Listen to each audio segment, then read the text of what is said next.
नमस्कार. आज आपण हरितालिका ह्या व्रताची पूजा विधी, माहिती आणि कथा, आरती हे जाणून घेणार आहोत.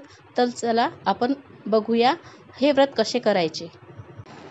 भाद्रपद महिन्यात शुक्ल पक्षाच्या तृतीयेला हरतालिकेचे व्रत महिला करत असतात. हे व्रत भगवान शंकराला आणि माता पार्वतीला समर्पित आहे. पौराणिक मान्यतेनुसार कुमारी कन्या हे व्रत चांगला मनासारखा पती मिळण्यासाठी करत असतात, तर लग्न झालेल्या महिला हे आपले सौभाग्य अबाधित राहावे, संसार सौख्य आपल्याला मिळावे यासाठी सुवासिनी स्त्रिया हे व्रत करीत असतात. यासाठी हरतालिकेचं व्रत केलं जातं. हे व्रत करून माता पार्वतीनं आपला मनासारखा वर म्हणजेच भगवान शंकराची प्राप्ती केली होती. हे व्रत सखी पार्वतीसह भगवान शंकराची लिंग स्थापन करून वाळूचं लिंग स्थापन करून ही विधिवत पूजा करण्याचं हे व्रत आहे. ह्या दिवशी आपण सकाळी लवकर उठून सर्व विधी आटोपल्यानंतर हरतालिका व्रताचा संकल्प करावा. पार्वती आणि तिची सखी याच्या मातीच्या मूर्तीची चौरंगावर स्थापना करावी.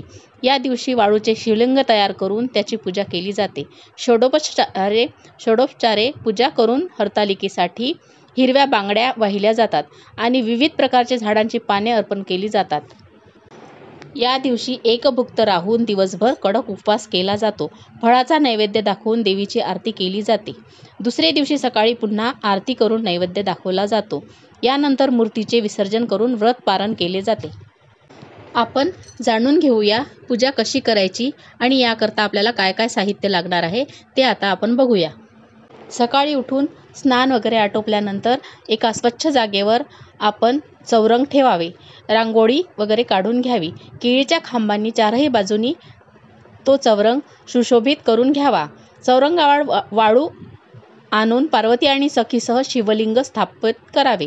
उजव्या बाजूस तांदळाच्या एका ढिगावर सुपारी किंवा नारळावर गणपती मांडावा. समोर 5 विडे मांडून सुपारी, खारीक, बदाम, नाणे, फळ ठेवावे. सर्वप्रथम स्वतःला हळद कुंकू लावून देवासमोर विडे ठेवावे. अक्षता, हळद कुंकू वाहून मनोभावे नमस्कार करावा. घरातील वडीलधाऱ्या मंडळींना नमस्कार करून नंतर पूजा प्रारंभ करावी. पूजा करण्यापूर्वी दिव्याची पूजाही करावी. सर्वप्रथम गणपतीची आणि नंतर महादेव व सखी पार्वतीची षोडोपचारे पूजा करावी. पूजेसाठी घेतलेले साहित्य विधीपूर्वक देवाला अर्पित करावे.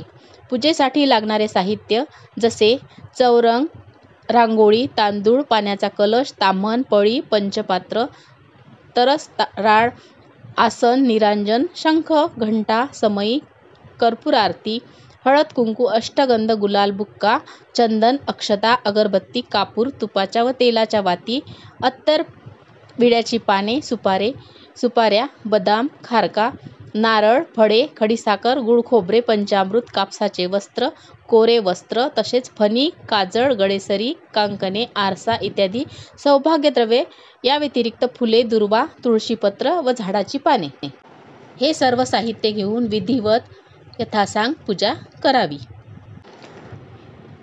ही सर्व पूजा केल्यावर धूप दीप नैवेद्य दाखवून पत्री वाहावी.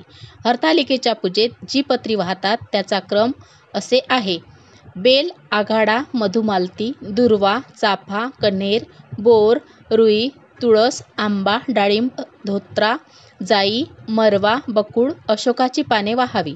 नंतर मनोभावे प्रार्थना करावी. कुमारिकेने इच्छित वर मागावा आणि सुवासिनींनी अखंड सौभाग्य लाभू दे अशी प्रार्थना करावी. दिवसभर कडक उपोषण करावे. शक्य नसल्यास फलाहार करावा. या दिवशी गॅसवर किंवा आगीवर बनवलेला कोणताही पदार्थ खात नाहीत. नंतर रात्रभर कीर्तन कथा करून स्त्रिया रात्रभर जागरण करतात. या दिवशी हरतालिकेची कथा सुद्धा ऐकतात. ही कथा ऐकल्याने खूप पुण्य मिळते. पूजा मांडल्यापासून तर विसर्जन होईपर्यंत 5 वेळा आरत्या करून घ्यायच्या असतात आणि नंतर दुसऱ्या दिवशी सकाळी उत्तर पूजा करून सखी पार्वती आणि लिंग याचे विधिवत विसर्जन करावे.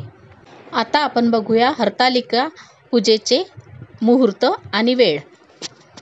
2022ला हरतालिका तृतीया 29 तारखेला दुपारी 3:21 सुरू होईल आणि दुसऱ्या दिवशी 30 तारखेला 3:34 समाप्त होईल. हरतालिका तृतीयेची सकाळची पूजा 30 ऑगस्ट रोजी सकाळी 9:33 ते रात्री 11:05 आपल्याला करता येईल. सायंकाळच्या वेळी पूजेसाठी दुपारी 3:50 ते सायंकाळी 7:20 वेळ उत्तम राहील. आपल्याला जर वाटत असेल तर आपण सकाळी 6:34 पासून रात्री 8:50 पूजा करू शकता. आता आपण बघूया हरतालिका व्रतकथा. ही कथा ऐकल्याने आणि वाचल्याने अनन्य असं पुण्य मिळते. एके दिवशी शंकर पार्वतीसह कैलास पर्वतावर बसले होते. पार्वतीनं शंकराला प्रश्न विचारला, महाराज, सर्व व्रतांमध्ये चांगलं असं व्रत कोणते? श्रम थोडे आणि फळ पुष्कळ असं एखादं व्रत असेल तर मला सांगा, आणि मी कोणत्या पुण्याईनं आपले पदरी पडले हेही मला सांगा. तेव्हा शंकर म्हणाले, जसा नक्षत्रात चंद्रश्रेष्ठ, ग्रहात सूर्यश्रेष्ठ, वर्णात ब्राह्मण श्रेष्ठ, देवात विष्णू श्रेष्ठ, नद्यांमध्ये गंगा श्रेष्ठ, त्याप्रमाणे हरतालिका हे व्रत सर्वात श्रेष्ठ आहे. ते तुला मी आज सांगतो. तेच तू पूर्वजन्मी हिमालय पर्वतावर केलेस आणि याच्या पुण्याईने तू मला प्राप्त झालीस. ते ऐक. हे व्रत भाद्रपद महिन्यातील पहिल्या तृतीयेला ते पूर्वी तू केलंस ते मी आता तुला सांगतो. तू लहानपणी मी तुला प्राप्त व्हावं म्हणून मोठं तप केलंस. 64 वर्ष तर झाडांची पिकली पाने खाऊन होतीस. थंडी, पाऊस, ऊन ही तिन्ही दुःख सहन केलीस. हे तुझे श्रम पाहून तुझ्या बापाला फार दुःख झालं व अशी कन्या कोणाला द्यावी अशी त्याला चिंता पडली. इतक्यात तिथं विष्णूला नारद मुनी आले. हिमालयानं त्याची पूजा केली आणि येण्याचं कारण विचारलं. तेव्हा नारद म्हणाले, तुझी कन्या उपवर झाली आहे. ती तू विष्णूला द्यावी. तो तिला योग्य नवरा आहे. त्यांनीच मला तुझकडे मागणी करण्यास पाठविलं आहे. म्हणून इथे मी आलो आहे. हिमालयाला मोठा आनंद झाला. त्यानं ही गोष्ट कबूल केली. नंतर नारद तेथून विष्णूकडे आले. त्यांनी ही हकीकत कळविली व आपण निघून दुसरीकडे गेले. नारद गेल्यावर तुझ्या पित्याने ही गोष्ट तुला सांगितली. ती गोष्ट तुला रुचली नाही. तू रागावलीस. असं पाहून तुझ्या सखीनं रागवण्याचं कारण विचारलं. तेव्हा तू सांगितलंस, महादेवा वाचून मला दुसरा पती करणे नाही असा माझा निश्चय आहे. असे असून तुझ्या पित्याने तुला विष्णूला देण्याचं कबूल केलं आहे. ह्याला आता काय उपाय करावा? मग तुला तुझ्या सखीने एक घोर अरण्यात नेलं. तिथं गेल्यावर एक नदी दृष्टीस पडली. जवळच एक गुहा आढळली. त्या गुहेत जाऊन तू उपवास केलेस. तिथे माझं लिंग पार्वतीसह स्थापिलंस. त्याची पूजा केलीस. तो दिवस भाद्रपद शुद्ध तृतीयेचा होता. रात्री जागरण केलंस. त्या पुण्यानं नंतर मी तिथे आलो. तुला दर्शन दिलं आणि वर मागण्यास सांगितलं. तू म्हणाली, तुम्ही माझे पती व्हावे याशिवाय दुसरी इच्छा नाही. न ती गोष्ट मी मान्य केली. मी गुप्त झालो. पुढे दुसऱ्या दिवशी ती व्रतपूजा विसर्जन केलीस. मैत्रिणीसह तू तुझ्या सखीसह माझी लिंगाची विधिवत पूजा केली आणि कडक उपोषण केले. अशा प्रकाराने मी तुला हे व्रत सांगितले आणि मी गुप्त झालो. पुढे दुसऱ्या दिवशी ती व्रतपूजा तू विसर्जन केलीस. मैत्रिणीसह त्याचे पारण केलंस. इतक्यात तुझे पिता हिमाचल तिथे आले. त्याने तुला इकडे पळून येण्याचं कारण विचारलं. मग तू सर्व हकीकत सांगितलीस. पुढे त्याने तुला मलाच देण्याचं वचन दिलं. तुला घेऊन घरी गेले. मग काही दिवसांनी चांगला मुहूर्त पाहून मला अर्पण केली. अशी या व्रतानं येण्याचं तुझी इच्छा पूर्ण झाली. याला हरतालिका व्रत असं म्हणतात. याचा विधी असा आहे. ज्या ठिकाणी हे व्रत करायचं असेल त्या ठिकाणी तोरण बांधावं. खेळीचे खांब लावून ते स्थळ सुशोभित करावं. पुढे रांगोळी घालून पार्वतीसह महादेवाचं लिंग स्थापन करावं. षोडोपचारांनी त्याची पूजा करावी. मनोभावे त्याची प्रार्थना करावी. नंतर ही कहाणी ऐकावी व रात्री जागरण करावं. या व्रतानं प्राणी पापापासून मुक्त होतो. 7 जन्माचं पातक नाहीसं होतं. राज्य मिळते. स्त्रियांचे सौभाग्य वाढते. ह्या दिवशी बायकांनी जर काही खाल्लं तर 7 जन्म वंध्या होतात अशी महती आहे. दारिद्र्य येतं पुत्रशोक होतो. कहाणी ऐकल्यावर सुवासिनींना यथाशक्ती वाण द्यावं. दुसरे दिवशी उत्तर पूजा करावी आणि व्रताचं विसर्जन करावं. यानंतर आरती. आता आपण बघूया हरतालिकेची आरती.